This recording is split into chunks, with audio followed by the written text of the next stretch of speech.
Assalamu alaikum. Tonight let me tell you the story of Prophet Musa and Al-Khidr, a story about wisdom, patience, and the profound truth that Allah's knowledge encompasses what we cannot see or understand. Prophet Musa was one of the greatest messengers of Allah. He had been given the Torah. He had led the children of Israel out of slavery in Egypt. He had spoken directly with Allah on Mount Sinai.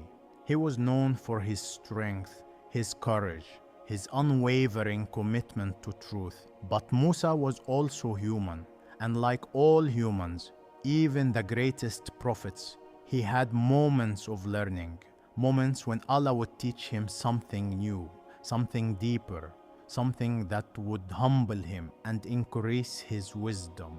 One day Musa was giving a sermon to the children of Israel. He was teaching them about faith, about Allah's commandments, about how to live righteously. The people listened with respect. They knew Musa was their prophet, their leader, their teacher. After the sermon, someone from the crowd approached him with a question. "O Musa," they said, "you are the most knowledgeable of all people, are you not? Allah has chosen you above all others. He has spoken to you directly. Surely there is no one more knowledgeable than you." It was said with respect, with admiration. The person genuinely believed that Musa, as Allah's messenger, must be the most knowledgeable person alive. And Musa in that moment agreed. Yes, he said simply. It was not arrogance, not boasting, just a statement of what seemed obvious. Allah had chosen him, had given him knowledge, had made him a prophet and leader. Who could be more knowledgeable?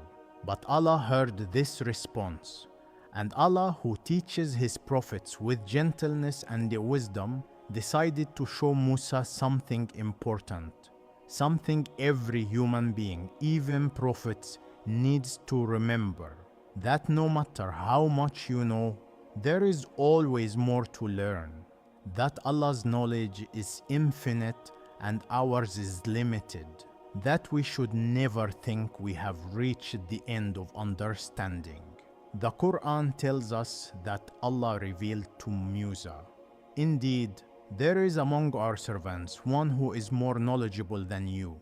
More knowledgeable than Musa? How could that be? Musa was a prophet, a messenger, someone who received revelation directly from Allah. But Allah was teaching him humility, teaching him that knowledge comes in different forms, that there are things beyond what even prophets can understand through their own wisdom and experience. Musa's response showed his true character. He did not become defensive, did not argue, did not insist on his own status. Instead, he asked, "O my Lord, where is he? How can I find him? I wish to travel to him and learn from him." This is the sign of true wisdom.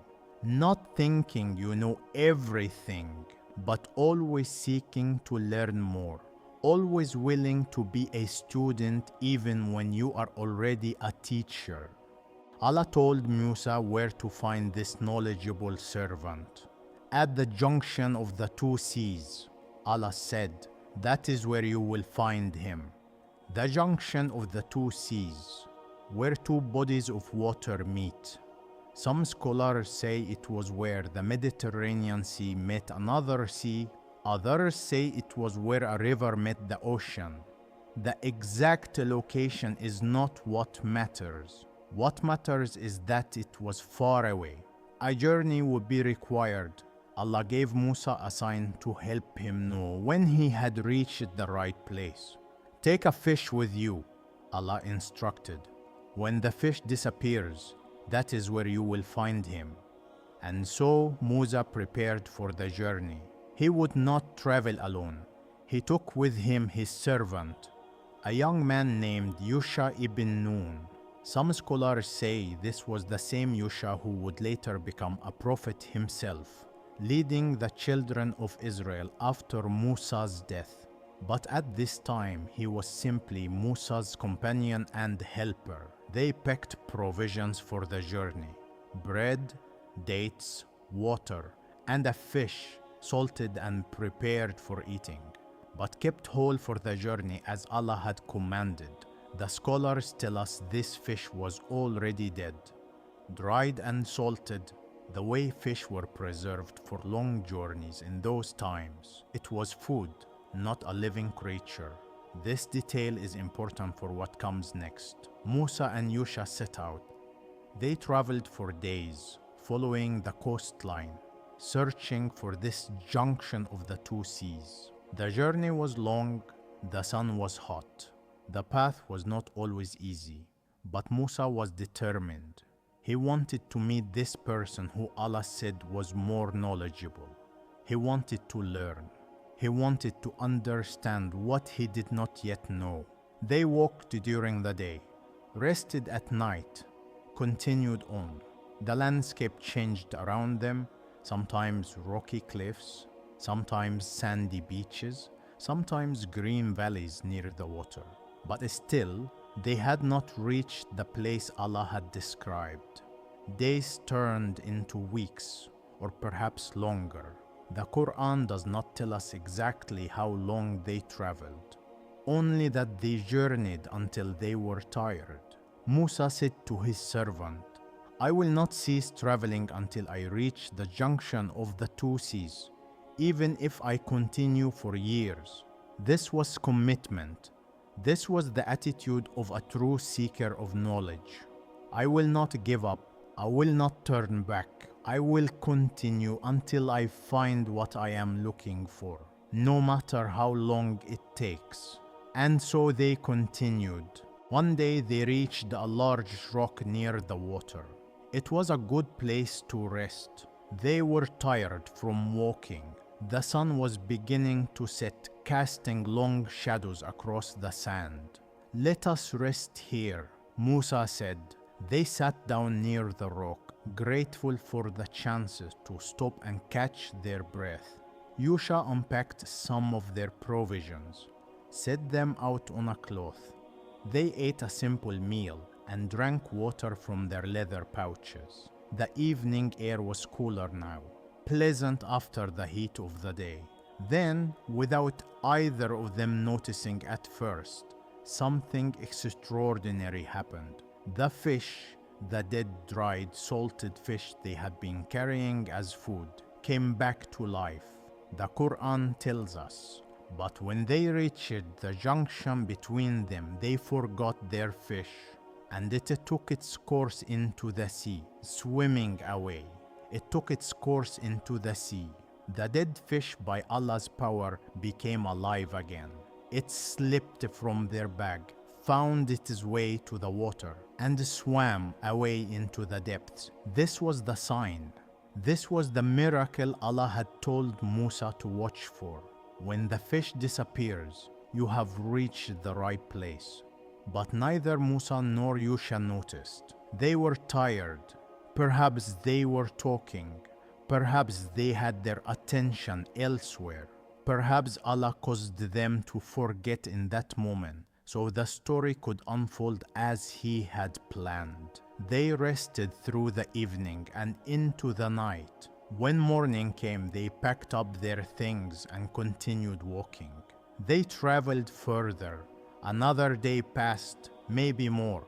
They walked along the coast, still searching, still looking for the junction of the two seas, not realizing they had already passed it. Finally, Musa felt the exhaustion of the long journey. He turned to Yusha and said, "Bring us our meal.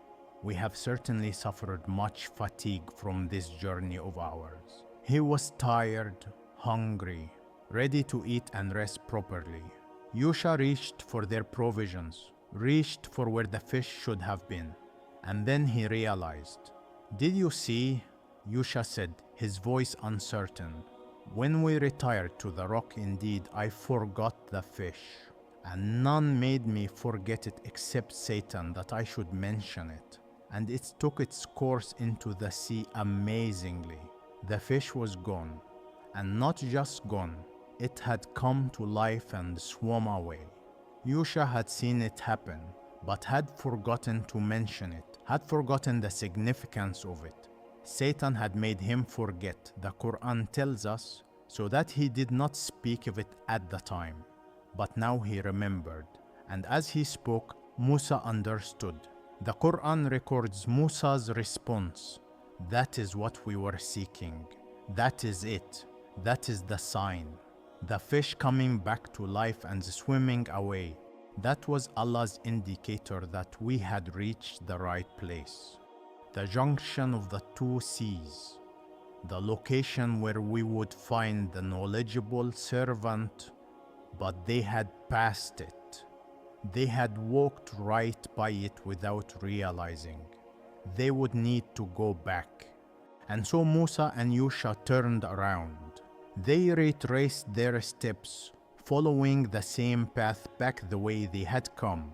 This time they knew what they were looking for. This time they were paying attention.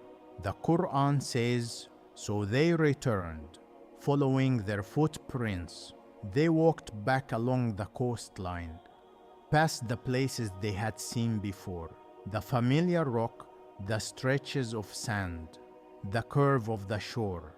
They continued until they reached the place where they had rested, the large rock, the spot where they had stopped and eaten and unknowingly witnessed a miracle. And there near that rock they found him. A man was sitting by the water. His appearance was simple, modest. He wore a green cloak, the scholars tell us, which is why he came to be known as Al-Khidr, the green one. But some say the name comes from the fact that wherever he sat, the earth beneath him would turn green with fresh grass, a sign of the blessing that accompanied him. He was sitting peacefully, looking out at the water, not waiting exactly, not expecting anyone, just present, in a state of calm that suggested deep inner knowledge and connection with Allah. Musa approached him, stood before him, and greeted him with the greeting of peace. Assalamu alaikum, Musa said. Al-Khidr looked up at him. There was something in his eyes, a depth, a knowing, a quality that was hard to describe, but impossible to miss. This was someone who understood things others did not, who saw what others could not see, who possessed knowledge that came directly from Allah's presence. And upon you be peace, Al-Khidr replied. Then who asked with gentle curiosity, who are you and what brings you to this place? I am Musa, the Prophet said. Musa of the children of Israel? Al-Khidr asked. Musa the Prophet? Yes.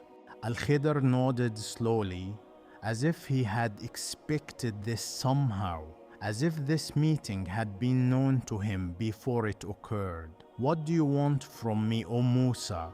He asked. Musa spoke with humility, with the attitude of a student approaching a teacher, even though Musa himself was one of the greatest teachers to ever live. The Quran records his words, "May I follow you, so that you teach me from what you have been taught of right guidance.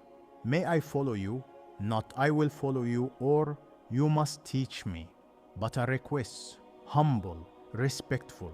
May I teach me from what you have been taught."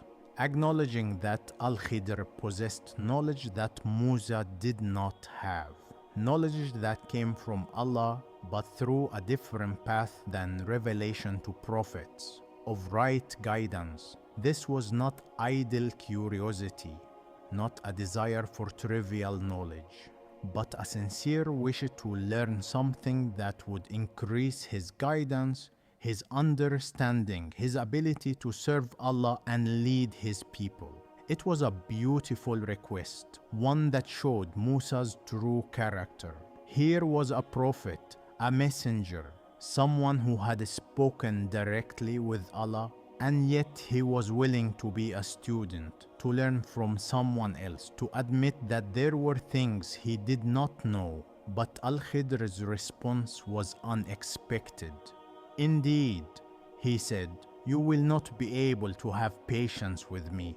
You will not be able to be patient with me. It was a warning, a clear, direct statement. If you follow me, if I teach you, you will struggle. You will find it difficult. You will not be able to remain patient. Musa was surprised. Patient? He was one of the most patient of prophets. He had endured years of confrontation with Firaun, had dealt with the stubbornness of his own people countless times, had stood on the mountain for 40 days waiting for Allah's revelation. How could he not be patient with a teacher? But Al-Khidr continued explaining, and how can you have patience for what you do not encompass in knowledge? How can you be patient with something you do not understand? How can you remain calm when you see things that make no sense to you? When you witness actions that seem wrong, even evil, and you do not know the reasons behind them? This was the challenge. Al-Khidr was not going to explain things as they happened. He was not going to teach in the normal way teachers teach, demonstrating an action and then immediately explaining the lesson. Instead, he would act, and the reasons would remain hidden, at least for a time. Could Musa accept that? Could anyone? Musa responded with the confidence of someone who genuinely believed he could meet the challenge. You will find me, if Allah wills, patient, he said, and I will not disobey you in any matter, if Allah wills. He added this qualifier, showing that he understood he could not guarantee his own behavior without Allah's help, but he was determined to try. He would be patient. He would not question. He would not disobey. It was a sincere promise. Musa truly believed he could do this. After all, he was a prophet. He had been tested in so many ways. Surely he could handle following a teacher for a short time without questioning. But Al-Khidr knew better. He knew what was coming. He knew the tests that lay ahead. And he knew human nature, even the nature of prophets, and how difficult it is to remain silent when you see something that appears to be wrong. Still, Al-Khidr accepted, on one condition. Then if you follow me, he said, do not ask me about anything until I make mention of it to you. Do not ask, do not question. Do not demand explanations. When you see me do something that confuses you, that disturbs you, that seems completely wrong, stay silent, wait, trust that there is a reason, and when the time is right, I will explain. This was the condition, the rule that would govern their entire journey together. Musa agreed. I will not ask, he promised. And so the journey began. Prophet Musa, one of the greatest messengers of Allah, and Al-Khidr, the mysterious servant, granted special knowledge from Allah's presence. Teacher and student, guide and follower, they would travel together, and Musa would witness three things that would test his patience to its absolute limit. Three actions that would challenge everything he thought he understood about right and wrong, about justice and mercy, about the wisdom of Allah's plans. Three tests, three lessons, three moments that would change forever how Musa understood the nature of divine knowledge and human limitation.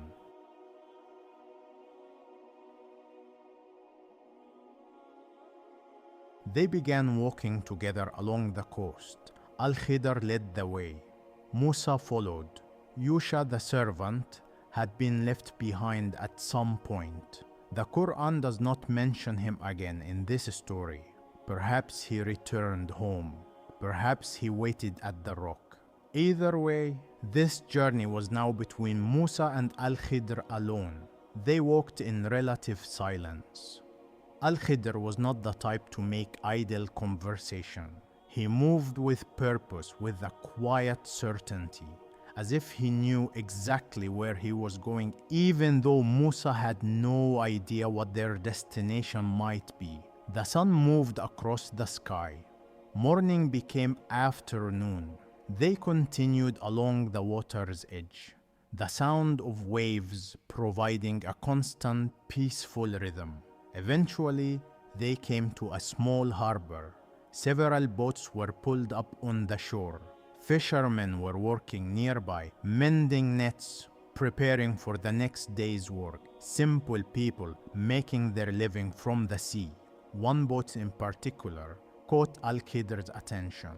It was a modest vessel, not large, not fancy, the kind of boat poor fishermen might use, functional, well-maintained out of necessity, but clearly owned by people of limited means. Al-Khidr walked toward this boat, looked at it carefully, and then, to Musa's shock, he began to damage it. Al-Khidr removed some planks from the boat, deliberately, carefully, creating a hole in the hull that would cause the boat to take on water if it were to set sail.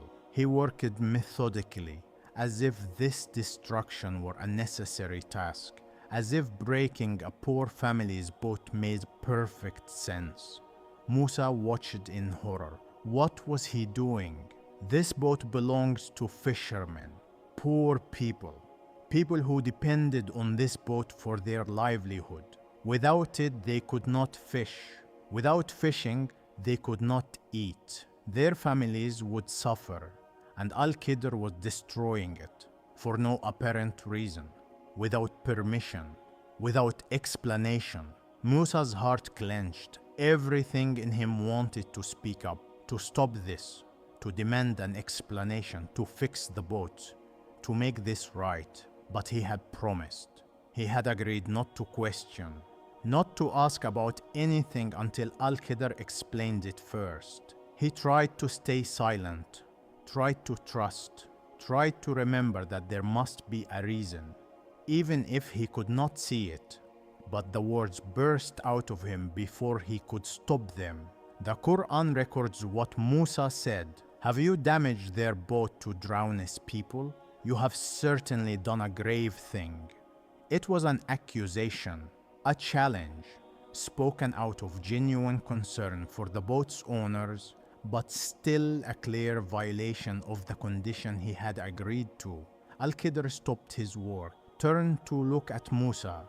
There was no anger in his expression, just a kind of sad understanding, as if he had known this would happen, as if he had expected Musa to break his promise almost immediately. "Did I not say," Al-Khidr said gently, "that you would not be able to have patience with me? Did I not warn you? Did I not tell you this would be difficult? That you would not be able to remain silent?" Musa realized what he had done. He had questioned. He had broken the agreement. The journey had barely begun, and already he had failed the first test. He felt ashamed, apologetic. He had promised, and he had broken the promise within the first day. "Do not blame me for what I forgot," Musa said, "and do not cover me in my matter with difficulty. Don't blame me too harshly. I forgot. I spoke without thinking. Please don't make this too hard on me. Give me another chance." It was humble, honest, the response of someone who recognized their own weakness and was asking for mercy. Al-Khidr accepted this. He did not send Musa away, did not end the journey, just nodded slightly as if to say, "All right, we will continue, but remember your promise." And so they left the harbor, left the damaged boat behind. Musa did not know what happened to it afterward, did not know if the owners found it, did not know how they would survive without their means of livelihood. He had to trust, had to believe that somehow, in some way, he could not see. There was wisdom in what had just happened, but the test was not over. In fact, it had only begun. They continued walking, left the harbor behind and traveled inland, through villages and countryside, past fields and homes, through areas where people lived their ordinary lives, unaware that a prophet and a mysterious teacher were passing through. Al-Khidr walked with the same quiet purpose, never hurried, never uncertain, always knowing where he was going, even if Musa did not. Musa followed, this time more carefully, more consciously, fighting the urge to speak, reminding himself constantly, do not question, do not ask, wait for the explanation. They came to a small town. Children were playing in the streets, the way children do everywhere, running and laughing and playing simple games. Their voices filled the air with innocent joy. Al-Khidr observed them. His eyes scanned the group until they settled on one particular boy, a young child, perhaps 10 or 12 years old, healthy, happy, playing with the others without a care in the world. And then Al-Khidr did something that stopped Musa's heart. He killed the boy. The Quran tells us, so they set out, until when they met a boy, he killed him. The exact method is not described. The Quran does not dwell on the details of death. What matters is the action itself. Al-Khidr took the life of an innocent child. An innocent child, not a criminal, not someone who had done wrong, just a boy playing in the street, a child with parents who loved him, with a future ahead of him, with hopes and dreams and possibilities. And Al-Khidr killed him. Musa was horrified, more than horrified. This was not property damage. This was not breaking a boat. This was taking a human life, an innocent human life, a child's life. Everything in Musa's being screamed that this was wrong. Murder, evil, something that must be stopped, that must be condemned, that must be corrected. He could not stay silent. He could not let this pass without protest, even if it meant breaking his promise again, even if it meant the journey would end. He had to say something. The Quran records Musa's words. Have you killed a pure soul who has killed no one? You have certainly done a deplorable thing. A pure soul, an innocent person, someone who had done nothing wrong. You have killed him for no reason. This is deplorable. This is evil. How can this be right? It was stronger than his first protest, more forceful, because this was more serious. Taking a life, especially an innocent life, is one of the gravest sins in Islam. Musa could not comprehend how someone with knowledge from Allah could do such a thing. Al-Khidr turned to him. Again, no anger, just that same patient, sad understanding. Did I not tell you, he said, that you would not be able to have patience with me? Did I not warn you? Did I not say this would be too difficult for you? It was the second time, the second question, the second broken promise. Musa knew he was on thin ice now. One more outburst and the journey would end. He would lose his chance to learn whatever lessons Al-Khidr had to teach. He tried to salvage the situation, tried to show that he understood the severity of what he had done. If I ask you about anything after this, Musa said, then do not keep me as a companion. You have obtained from me an excuse. If I question you again, send me away. You will have every right to end this. You will have given me enough chances. I will have proven that I cannot keep my promise. It was a final plea. One more chance. Please, let me continue. Let me learn. I will try harder. I will be more patient. Al-Khidr considered this. He could have ended the journey right there. Could have told Musa, "You have broken your promise twice. We are done." But he did not. Perhaps because he knew that the final lesson was the most important. Perhaps because he had mercy on Musa's sincere desire to learn. Perhaps because Allah had ordained that all three events should occur before the explanations were given. Whatever the reason, he agreed to continue. But this was Musa's last chance. One more question, one more protest, one more broken promise. And the journey would end. They resumed walking, left the town behind, left the dead boy and his grieving parents, and the questions Musa could not ask and the explanations he desperately wanted to hear. He had to trust, even when trusting seemed impossible, even when every fiber of his being said this was wrong. He had to wait for the explanation and hope that somehow, in some way he could not possibly imagine, there was wisdom in what he had just witnessed. The third test was still ahead. They walked in silence now, a heavy, uncomfortable silence. Musa was acutely aware that he had one chance left, one more question, and he would be sent away. The journey would end before he understood anything. He tried to focus on patience, tried to remind himself that there must be wisdom in what he had witnessed, even if he could not see it. Tried to trust that Al-Khidr, who had been granted knowledge from Allah's presence, would not do these things without reason. But it was hard, so hard.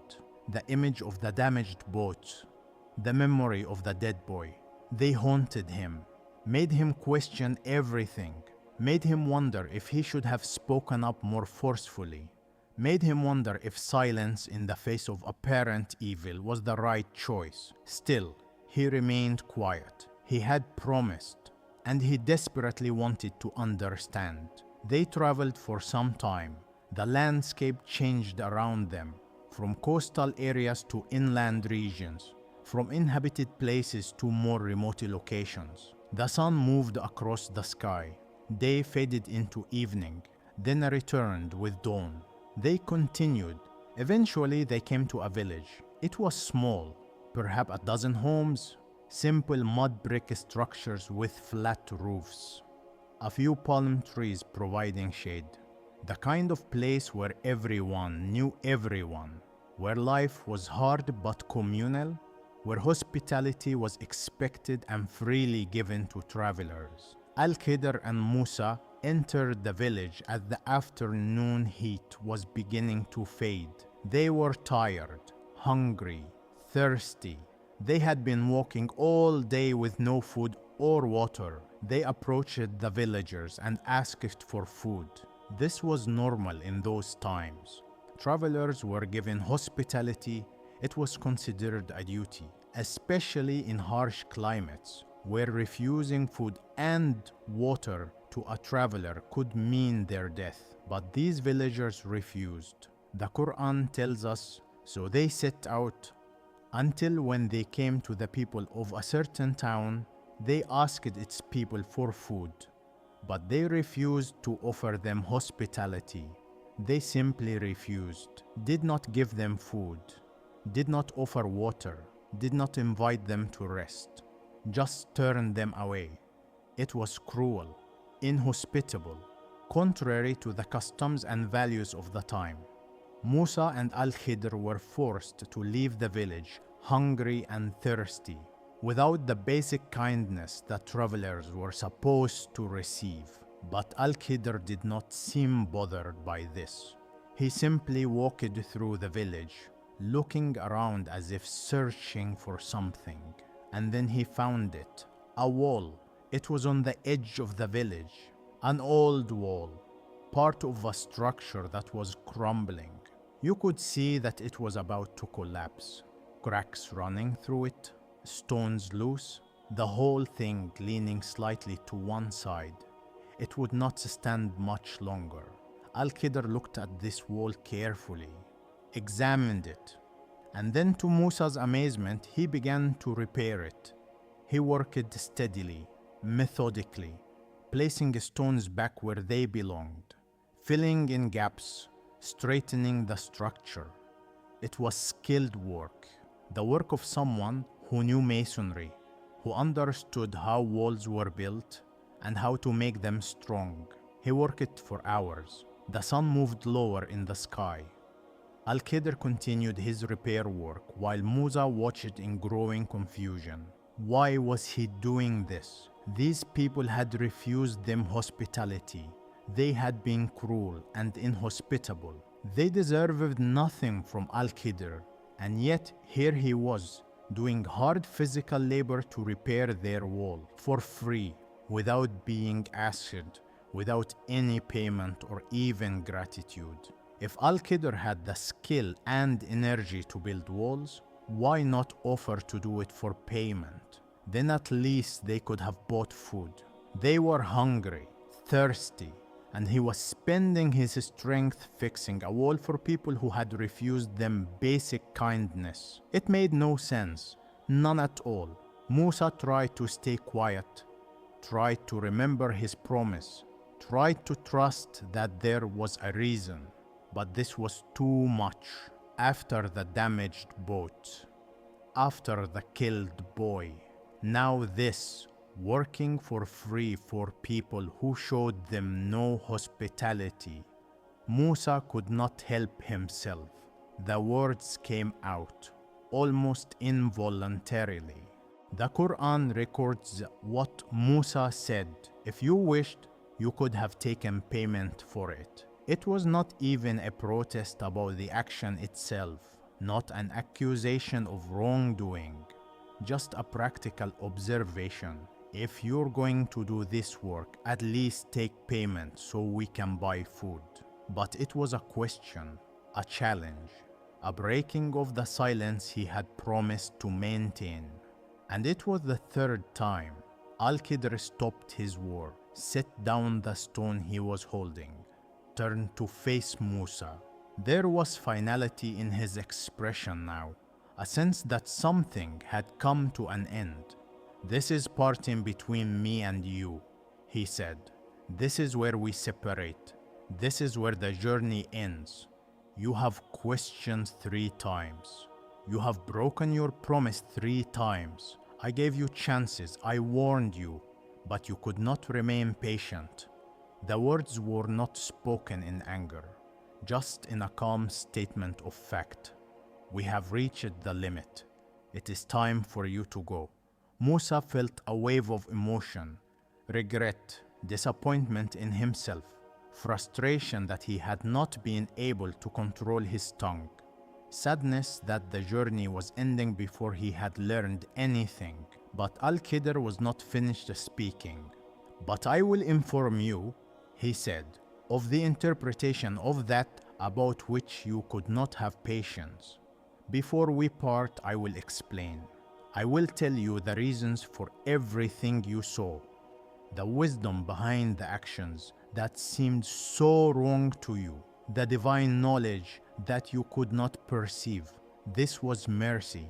Al-Khidr could have simply sent Musa away without explaining anything, could have left him confused and troubled forever.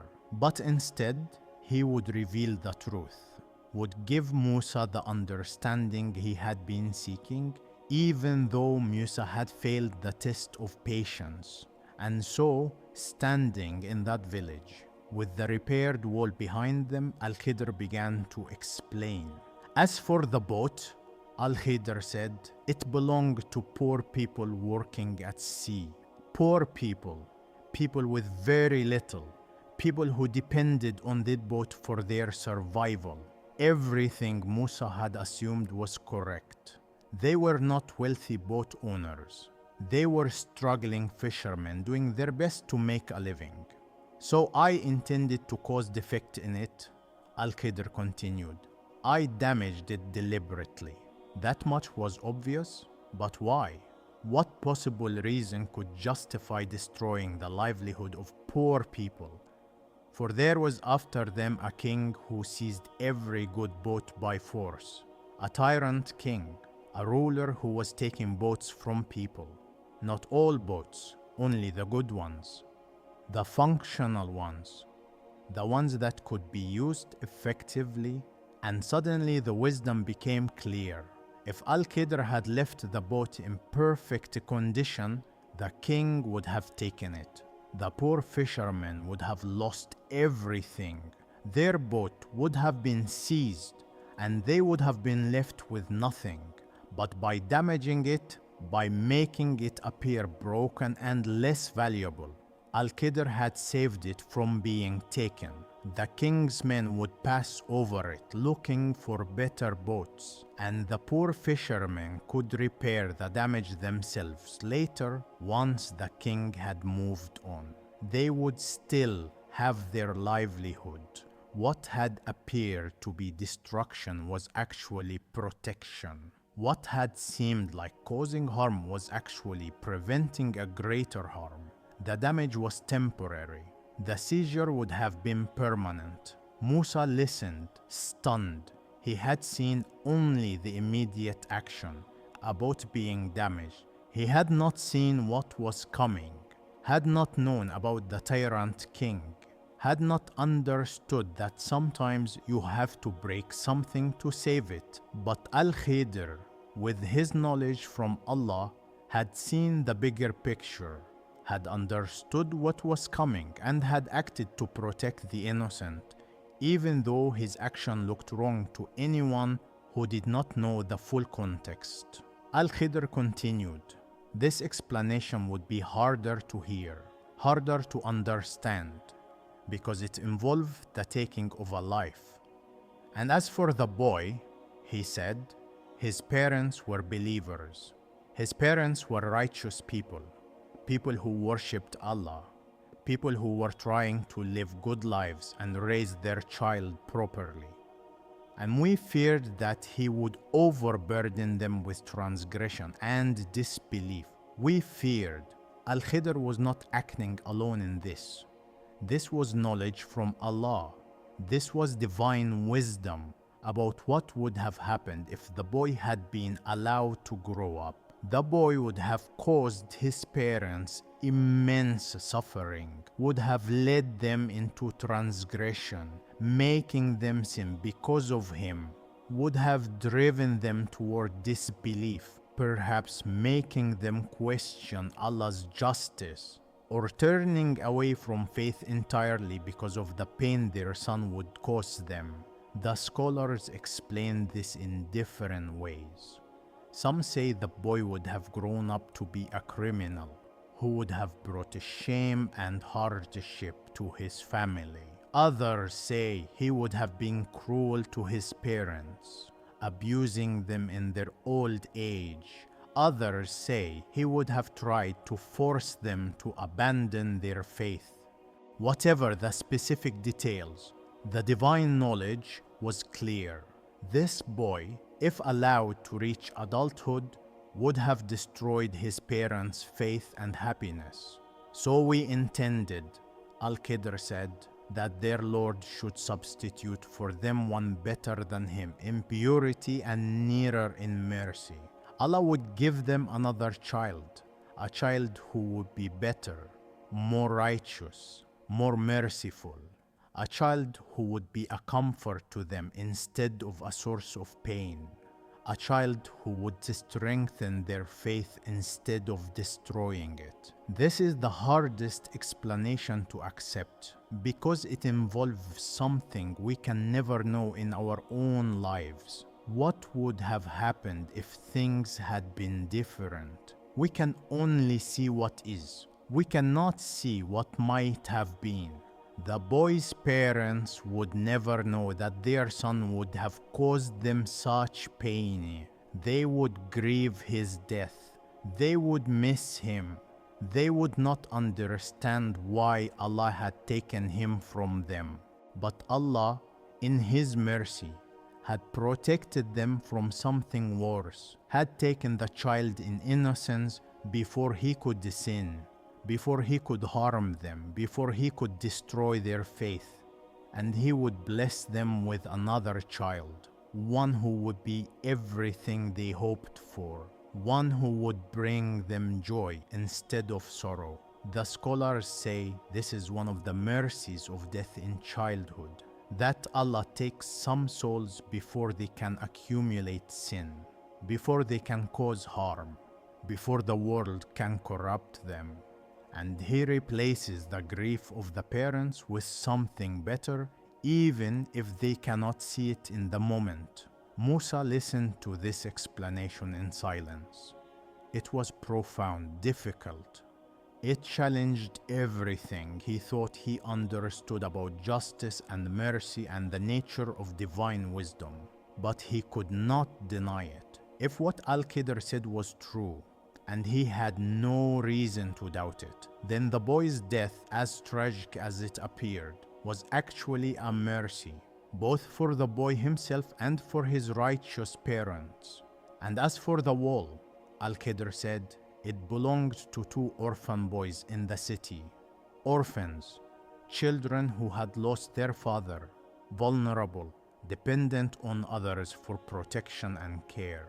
And beneath it was a treasure belonging to them, a treasure hidden under the wall, perhaps gold, perhaps silver, perhaps valuable possessions left by their father before he died.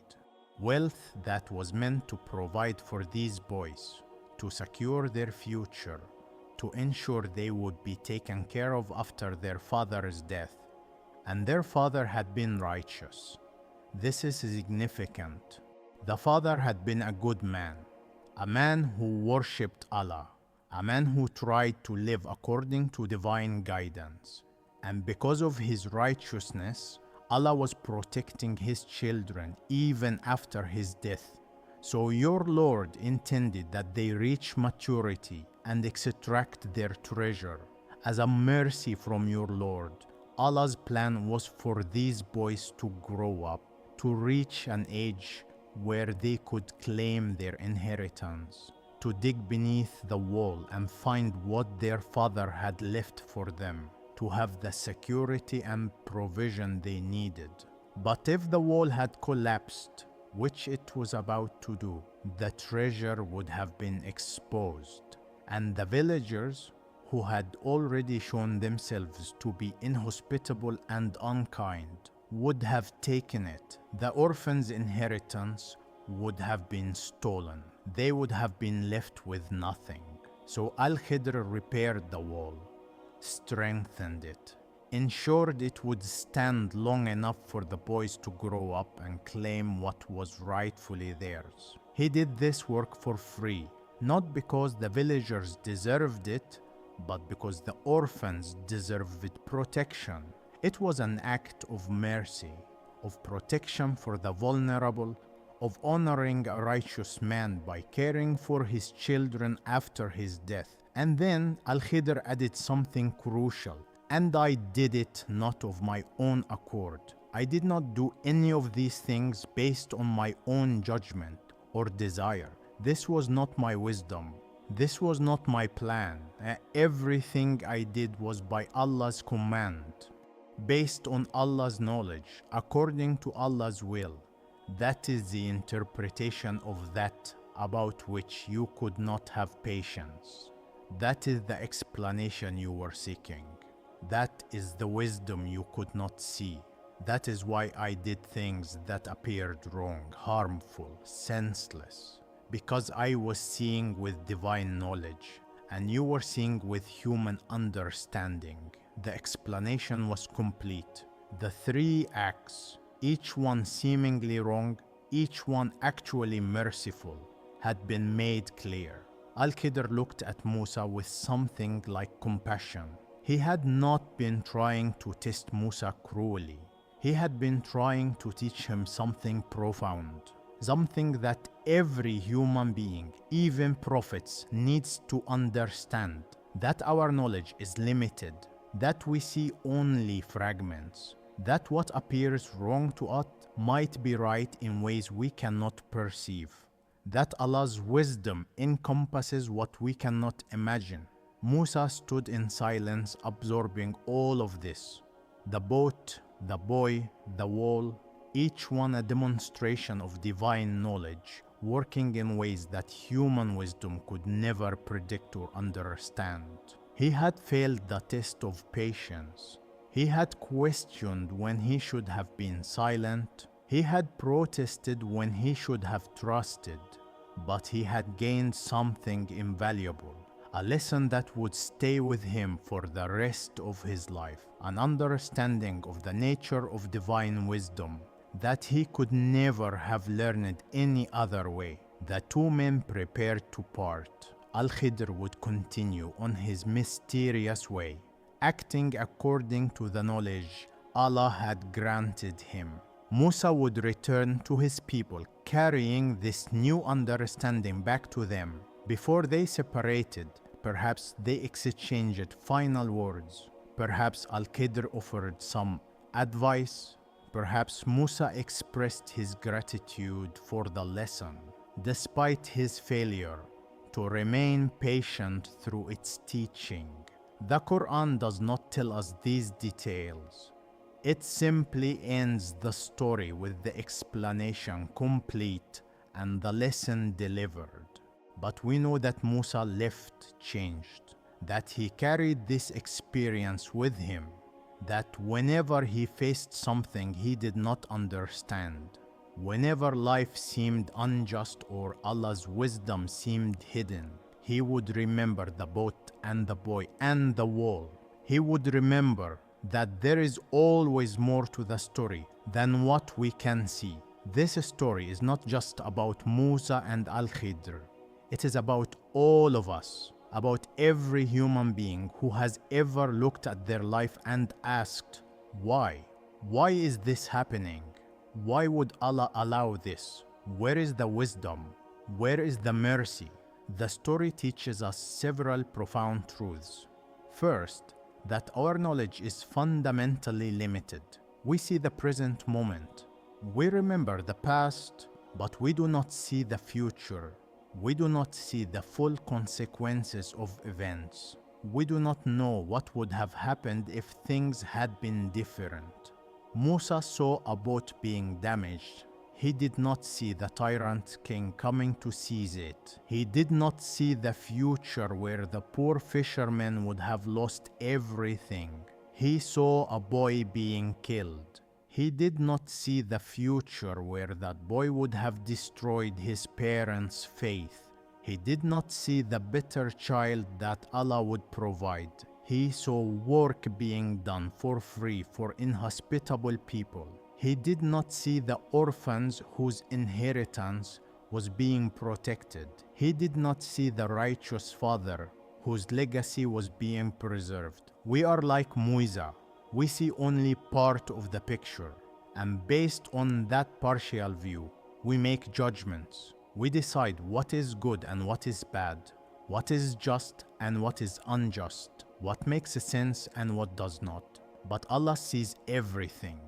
The past, the present, and all possible futures. He sees how each event connects to every other event. He sees the full story from beginning to end. The second lesson is about trust, about sabr, beautiful patience, about accepting that sometimes we will not understand, that sometimes Allah's wisdom will be hidden from us, that sometimes we will have to trust without seeing. This is one of the hardest aspects of faith because our minds want explanations. We want things to make sense. We want to understand why. And sometimes we do understand. Sometimes, like Musa at the end of this story, we are given explanations. We look back and see how the hardship led to blessing, how the closed door led to a better open door, how the painful experience taught us something we needed to learn. But sometimes we do not get explanations. Sometimes we go through our entire lives without understanding why certain things happened, why we lost someone we loved, why we faced that particular hardship, why our prayer seemed unanswered, why the path we wanted was closed to us. In those moments, we are being asked to do what Musa could not do, to remain patient without explanation, to trust without seeing, to accept that Allah's wisdom is at work even when we cannot perceive it. The Quran tells us, but perhaps you hate a thing and it is good for you, and perhaps you love a thing and it is bad for you, and Allah knows while you do not know. 2:216. Perhaps you hate a thing, perhaps you look at what is happening in your life and you despair. You think it is bad. You think it is wrong. You think it is unjust, but it is good for you in ways you cannot see, in ways you cannot understand, in ways that may not become clear until much later, or may never become clear in this life. And Allah knows. He knows what you do not know. He sees what you cannot see. He understands what you cannot comprehend. This is the essence of trust. Believing that Allah is good, even when life is hard. Believing that Allah is wise, even when His decisions do not make sense to us. Believing that Allah is merciful, even when we are suffering. We see this pattern throughout the stories of the prophets, throughout the lives of the righteous, throughout the Quran itself. Prophet Yusuf was thrown in a well by his brothers. At the time, it must have seemed like the worst thing that could happen, a terrifying betrayal, a life-threatening abandonment. But it was the beginning of a path that would lead him to Egypt, to the palace, to a position where he could save his entire family from starvation. The well was painful, but it was also necessary. Part of a plan that Yusuf could not see in the moment. Prophet Ibrahim was commanded to sacrifice his son. The command itself seemed impossible to understand. How could Allah, who is merciful, command a father to kill his own child? But the command was a test. And when Ibrahim showed his willingness to obey, when he demonstrated complete trust in Allah's wisdom, even when it defied everything his heart wanted, Allah stopped him, provided a sacrifice in place of his son, blessed both father and son for their trust. The people of the cave fled persecution and fell asleep for 300 years. They thought they would wake up the next day. They did not know Allah was preserving them, carrying them through centuries, bringing them to a time when the truth they believed in would be accepted. In each story, the people involved could not see the full picture. They experienced hardship, confusion, fear, uncertainty, but Allah's wisdom was at work the entire time, leading them, protecting them, preparing something better than they could imagine. So how do we apply this lesson to our own lives? How do we live with trust when we do not understand? First, we remember that we are not Al-Khidr. We do not have special knowledge from Allah's presence. We are like Musa, limited in our understanding, seeing only part of the picture, doing our best with what we know. This should make us humble, should make us slow to judge, should make us careful about declaring that we know what is best, either for ourselves or for others. When something painful happens, we can acknowledge the pain. Musa did not pretend the boat damage or the boy's death did not matter. He was genuinely disturbed by what he saw. Feeling pain in the face of difficulty is not a failure of faith. It is human, but we also try to hold on to trust, to remember that Allah sees what we do not see, to believe that there is wisdom, even if we cannot perceive it. We do not have to understand, we just have to trust. Second, we remember that sometimes explanations come later.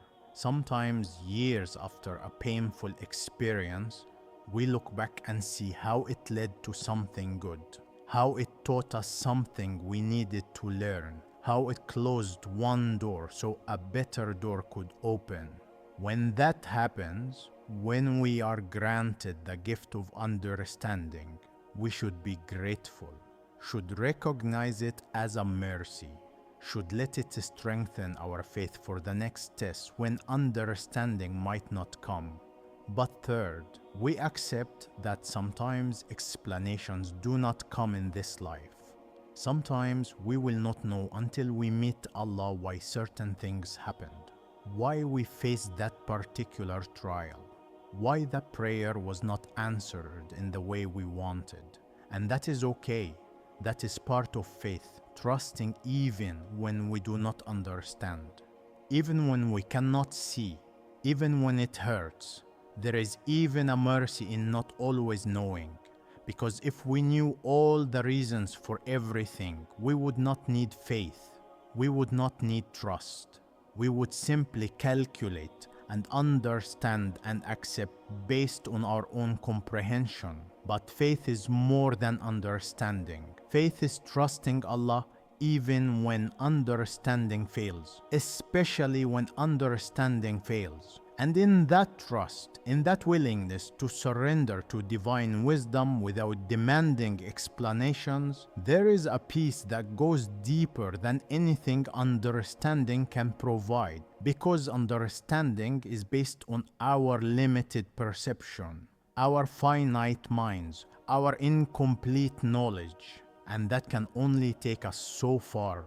But trust in Allah is based on His infinite knowledge, His perfect wisdom, His complete understanding, and that has no limits. When we trust Allah, we are not relying on our own ability to figure things out. We are relying on the one who knows everything, who sees everything, who has planned everything according to wisdom we cannot fathom. That is true peace. That is real security. That is what the people of the cave had when they slept in the darkness, what Prophet Yusuf had in the well and in the prison, what Prophet Ibrahim had when he raised the knife, what Prophet Musa learned from his journey with Al-Khidr. The peace of knowing that no matter what happens, Allah is in control, that His wisdom is at work, that His mercy encompasses even the things that hurt us, that He is leading us towards something better, even when we cannot see the path. The story of Musa and Al-Khidr is not a comfortable story. It challenges us, makes us uncomfortable, forces us to confront the limits of our own understanding and the depth of Allah's wisdom. But that discomfort is part of the lesson. We are meant to sit with it, to struggle with it, to let it reshape how we think about divine wisdom and human knowledge. We are meant to remember it when we face hardships we do not understand, when we see things in the world that seem wrong or unjust, when our prayers are not answered the way we want, when life takes us on paths we never wanted to travel. In those moments, we are invited to remember the boat and the boy and the wall, to remember that there is always more to the story than what we can see, that Allah's wisdom is at work even when we cannot perceive it, that what seems like harm might be protection, what seems like loss might be provision, what seems like an ending might be a beginning. We do not need to understand everything. We just need to trust the one who does understand everything, the one who is subtle in what he wills, the one who is knowing and wise. Tonight, as you rest, let this story bring you peace. Whatever you are facing, whatever you do not understand, Whatever questions you are carrying, you do not need to figure it all out. You do not need to see the full picture. You just need to trust, to be patient, to believe that Allah is good and wise and merciful, and that He is writing your story with the same care and wisdom that He wrote the stories of the prophets. The boat will make sense eventually. The boy's death will reveal its mercy. The wall will protect what needs protecting. And you will see, if not in this life, then in the next, that every moment of confusion was actually a moment of divine wisdom, leading you exactly where you needed to go. Trust, wait, be patient, and know that the explanation will come when you are ready to receive it, when the lesson is complete, when the journey has brought you to where you need to be. May your sleep tonight be peaceful. May your heart be at rest in trusting Allah's wisdom. May you wake with renewed faith that even when you do not understand, you are held by the one who understands everything. Assalamu alaikum wa rahmatullahi wa barakatuh. May the peace and mercy and blessings of Allah be upon you now and always.